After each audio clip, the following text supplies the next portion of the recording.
There are distinctions between women and men, which are reflected in the callings God places on their lives, but that doesn't justify institutional limitations. People of all genders need to be welcomed into the core of religious life. The American Religious Town Hall meeting is now in session.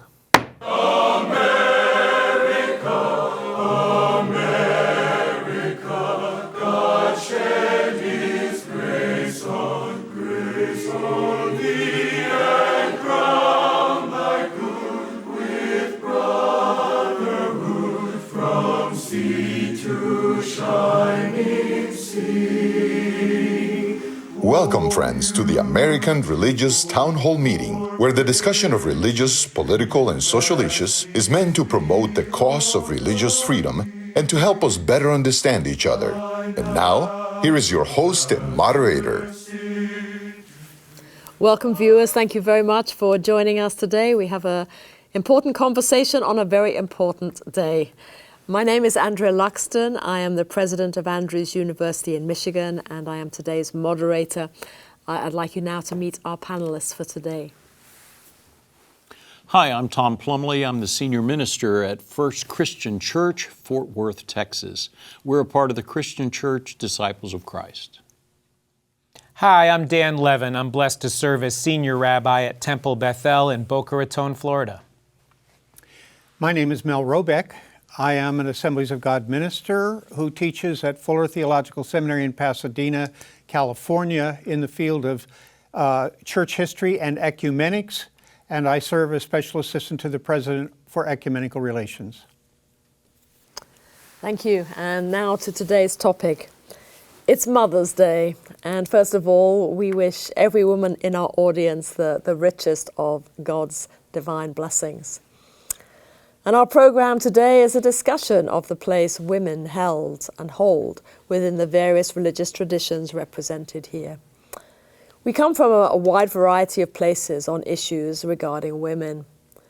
The larger religious world beyond this panel varies even more.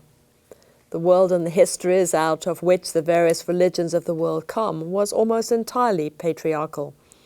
But the world today is generally a more free and fair place for women, even an affirming place, generative of real opportunity, with much greater freedom for women to explore the wonder that they are and to answer the call of God on their lives. Religions sometimes open the doors for that greater generativity and freedom. Yet sometimes religions are criticized for being the very places where all of that is squelched, restrained, or even denied. Our scriptures are filled with women, at least the scriptures of Christianity and Judaism, the religions expressed on our panel.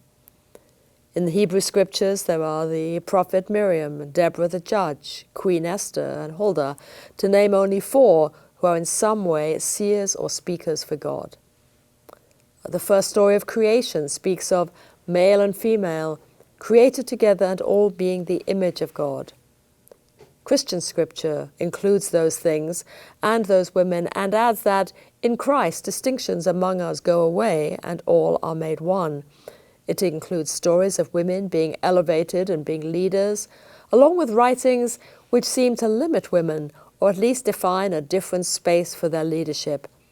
Teachings that seem to say women should not teach men, that much of leadership should be limited to men, or even that women should be silent. Well, today we're interested in what Mother's Day gifts our panelists have for the women of the world. So here are our questions. First of all, number one, we know women are workers in all your religious groups, but what forms of leadership are allowed in your tradition? Secondly, how has the place of women changed over, say, the past 50 years? Has it changed at all? And finally, what are the scriptural and philosophical underpinnings for your or your tradition's view of the place, calling, and opportunity for women? A broad range of topics here for our panelists, and I'd like to start with those that began our conversation. Tom, let's start with you. Thank you.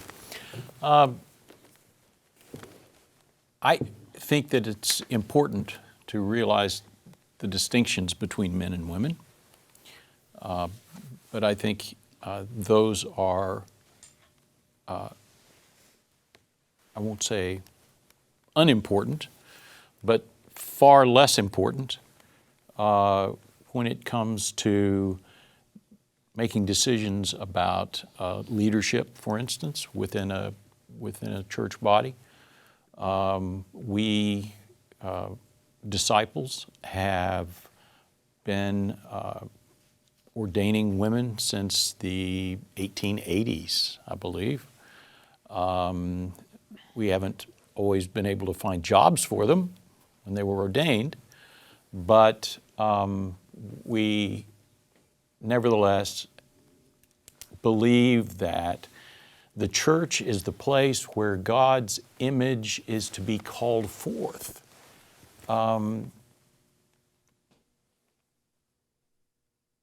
Even where it may have been squelched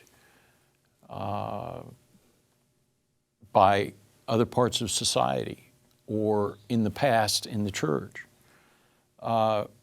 We believe in self-determination for women as well as men. And we believe that this comes from the example of Jesus himself, who in a very patriarchal society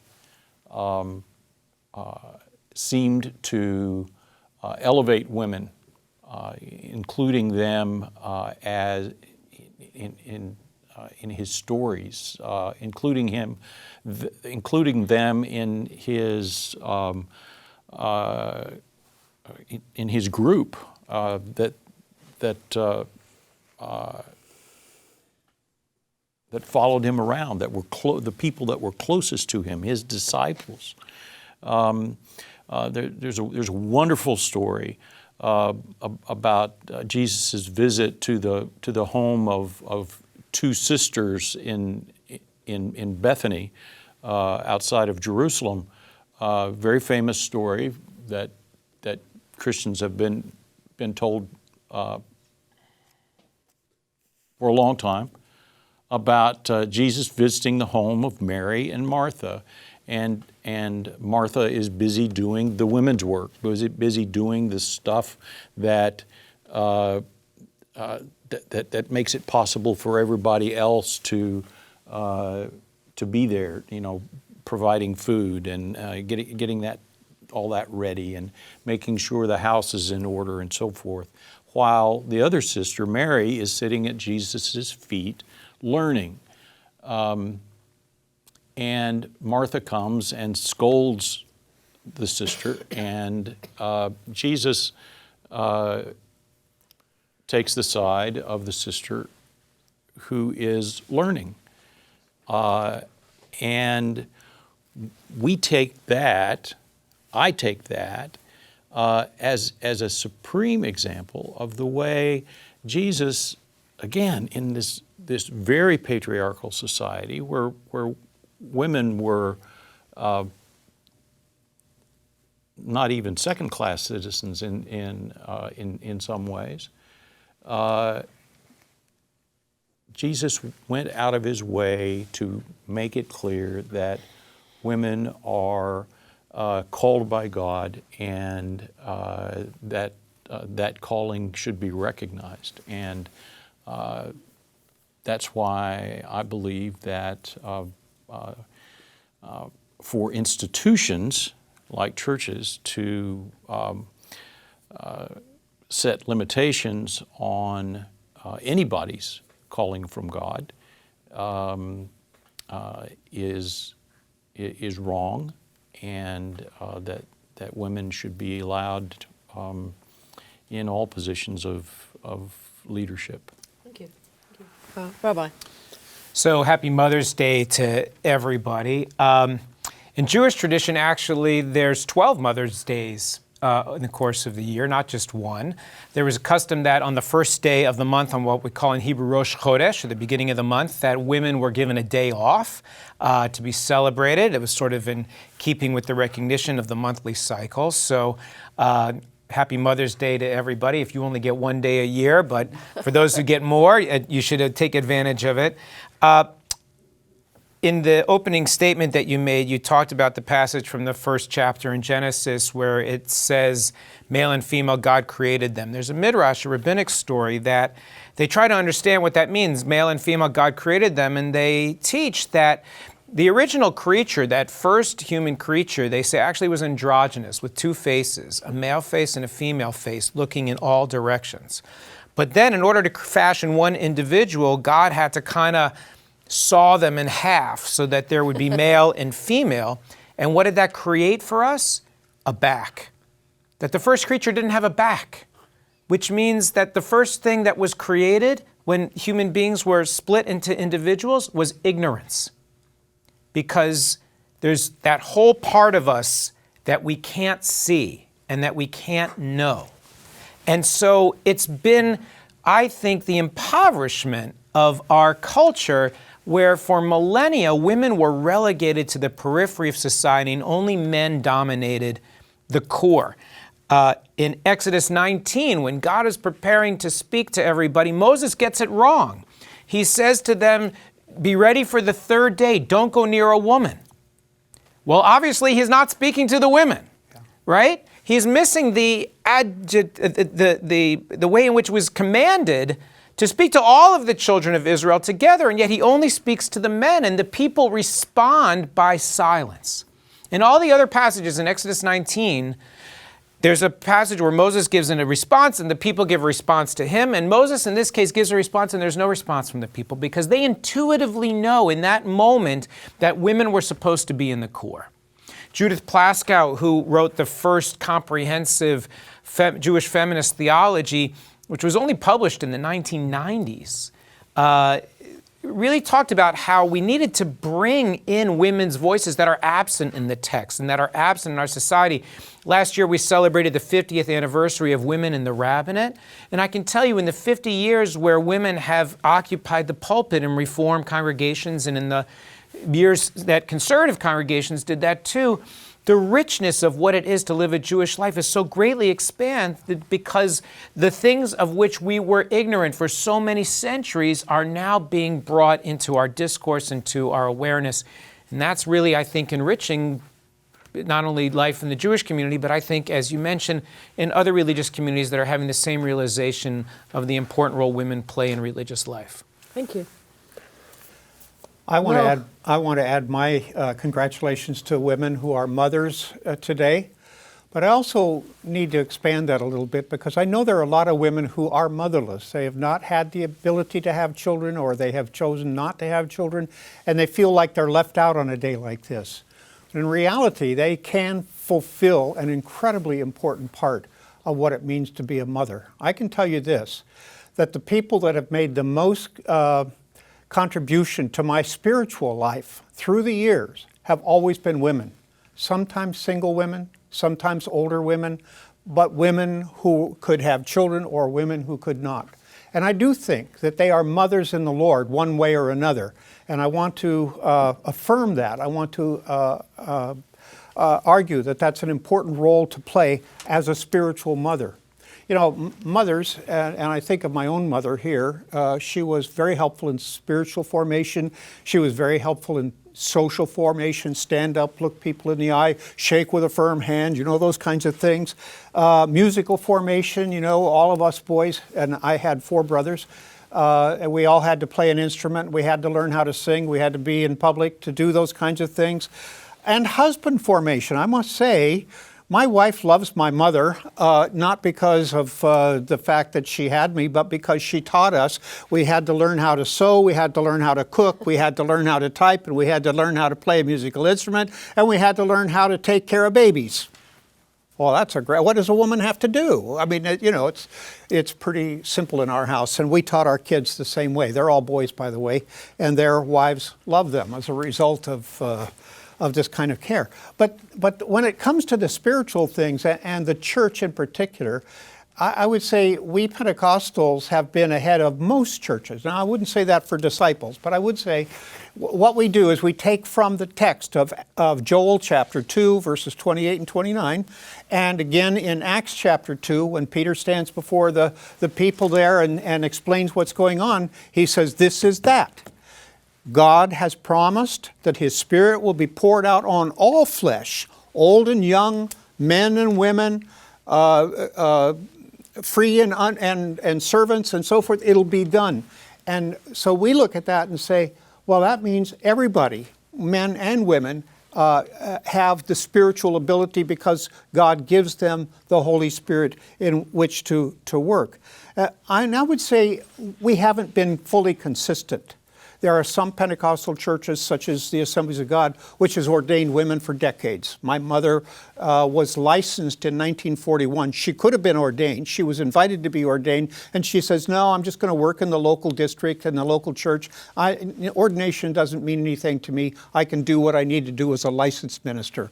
But if she wanted any national platform, she would, of course, have had to move to ordination. We have an executive presbytery, which runs all of our organization through the years between general council, which are biennial. About 4 or 5 out of the, say, 25 people are women, and they represent very, very different classes of women, education, missions, different kinds of things. But it's an important part. We have a lot of women ministers who are ordained ministers, and some of them are co-pastors with their husbands, or they're a pastor on their own. There are senior pastors.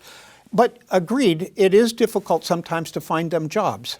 And you know what we've found, or what I have found in the churches that I've been part of, it's almost always women who say, we don't want this woman.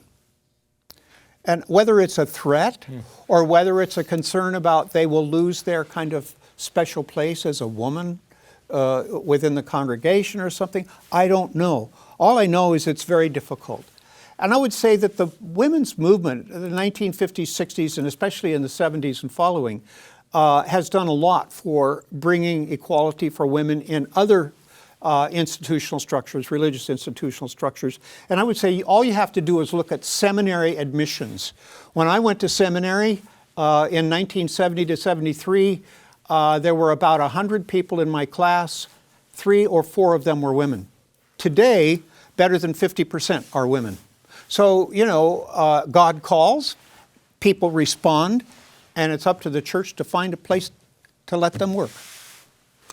Thank you. This has been a fascinating conversation. Let's hear from the woman on the Yes, and I mean our denomination is not where your two are. We don't ordain women at this point in time, and I'm not going to spend my time really talking so much about that. But I'd say that it is a theological conversation. I would say in the majority of the church is saying, well, actually, it's more a cultural conversation than a theological conversation. But because of the unity of the church, the Seventh-day Adventist Church has not at this point voted to ordain women. It does ordain elders, does allow leadership in other roles. I mean, I'm the president of a university. That is quite acceptable. Yeah. We can have treasurers, we can have multiple leaders in the church. I think there is a strong argument to say that when the church does not give ordination, it does actually impact women's feelings of whether they are able to lead. However, I want to focus on something else here. It's interesting, the comment about women not supporting women in leadership. I actually support that is a challenge. And even where we in our church do allow women in leadership, it still seems much harder for them to get positions. So we have pastors who are women, even if they aren't ordained. But a lot of churches that even though theoretically they could accept them, don't give those positions.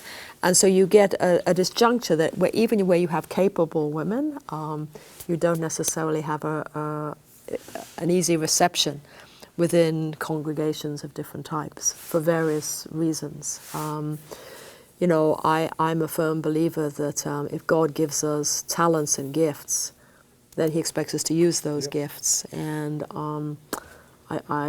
that has driven me. It was something my parents believed in, which really helped and supported me as a female in leadership. But it is challenging. All right, time for a break. Let's have a break. We hope you're enjoying today's program. If you'd like to learn more about the American Religious Town Hall, please visit our website at americanreligious.org. That's AmericanReligious.org. There you can read about the vision and history of the program, and we invite you to become a ministry partner, explore our Town Hall Estates healthcare facilities, and view past programs by clicking the appropriate menu buttons. Each week, we look forward to receiving your letters. You may write us at the address shown on your screen. Send your letters to American Religious Town Hall Meeting, P.O. Box 180118, Dallas, Texas 75218. If you have a prayer request, please send it to prayerrequest@americanreligious.org. Thank you for writing and thank you for watching.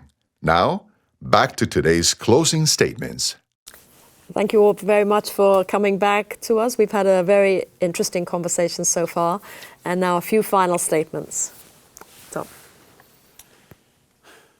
I wrote an article for our congregation not too long ago about this very issue because we were having an installation service, installing new officers for the church, and a very gracious lady came out after worship. She and her husband had been visiting, looking for a new church home, and was quite taken with our worship service, and really gave every evidence that she wanted to come back, but she was appalled that we had installed women in positions of leadership as elders and as deacons in our congregation. And so I could feel the other women who were nearby in our congregation just bristling. and so I wrote an article to remind our folks why we are who we are. And it is often that women stand in the way of other women. One congregation, as I was leading them through the process of bringing women to the center of leadership structure within the church, some of the women who very rightfully should take leadership in the church and had been leaders in many other ways, stood in the way, and their argument was, then the men will just float away and not be a part of things at all. And my response to that was, well, then we got to work on the men, but that doesn't mean we stand in the way of women answering the call of God. You know, there are still problems, even within Pentecostal churches, about who will accept a woman and so forth. I mean, it's not just women that turn women down, but I have been part of 3 congregations where that has been the case. What I would say is that there are also ministers who refuse to have another woman on staff. Usually they claim, well, you know, it's too much of a temptation. I don't know what my wife would say, blah, blah, blah, you know. But, you know, if you exercise self-control, which I strongly believe in, then I think that you have some issues there that, you know, maybe that pastor needs counseling. I don't know. But the reality is we do find it difficult in some cases to place women in particular positions. In the Assemblies of God, we have an official paper, position paper on women and ministry. And it's very clear about why we do it. It's theologically cogent. It's cogent when it comes to what our society is about and about what our church is supposed to be like and so forth. And I think it's really an important statement that we have. But there are ministers, even in the Assemblies of God, who say, man, I'm not going to live up to that. I'm not going to do that. You know, there are those kinds of things. You know, I recently became aware of a congregation, quite a large congregation in our area, run by a fundamentalist pastor, and that the church secretaries have to be men. There cannot even be women secretaries because the women are supposed to be at home. They're not supposed to have jobs. They're supposed to bear children and be there for their husband when their husband gets home. That's still today in Southern California. So, I mean, it's a real issue, and I think we have to be very aware of the differences that churches, the messages that churches send when it comes to the role that women can play. So, the light of God's presence is often very bright. But when it passes through a spectrum, you see so many different colors. Imagine how poor our world would be if you erased half of those colors. And you would only see reds and browns and blacks and no greens and blues and yellows. And that's what's happened for thousands of years, is that we've chosen to blind ourselves to half the colors of the spectrum by making it so that women's light can't be shown in public. And our awareness is poor, our wisdom is poor, our world is poor because we didn't get to see that light for so long. But because of the progress we've made of bringing women from the periphery, from the private space into the public sphere, into the core, our world is brighter, it's prettier, it's better, it's more illustrative. And even in Orthodox communities, which still have a traditional view of women not serving in clergy positions, there are inroads being made there because you have women who are serving as teachers and leaders, and it is enriching every facet of society. Well, thank you. Thank you all. All of you have brought some encouragement to me and hopefully to all the other women out there. I think that my first presidency, which was actually in England, and I remember my vice principal president, who was a male, and there were 2 males and 2 females on our core administrative team. And he just said one day, this team is so amazing, and what makes it so amazing is the different perspectives that come because of what we all bring to the table. And he meant there mixed male and female. And since then I've had leadership teams, mixed leadership teams, culturally mixed leadership teams. And to me, the spectrum you've just talked about, Dan, the richness that comes when you have different, diverse perspectives and voices at the table, and that female voice, I think, is a really critical one. Our churches are better, our leadership is better, whatever we are doing brings that capacity. And so to all of the mothers out there and all the women out there, be encouraged. You are called of God in various, many ways, and you are there to enrich your communities, your faith communities, your houses, your communities. So thank you. The Charter of the American Religious Town Hall provides that Roman Catholics, Protestants, Jews, educators and others may appear on this program and can declare their beliefs without hesitancy, and the rest of the members of the panel will uphold and guarantee that American right to all who will appear, irrespective of race or creed, so that the rest of the world can see that here in America we believe in civil and religious freedom, not only in theory but in reality. And so now, friends, until next week at the same time and over the very same channel, the American Religious Town Hall meeting stands adjourned. And may the God of all of us bless all of you.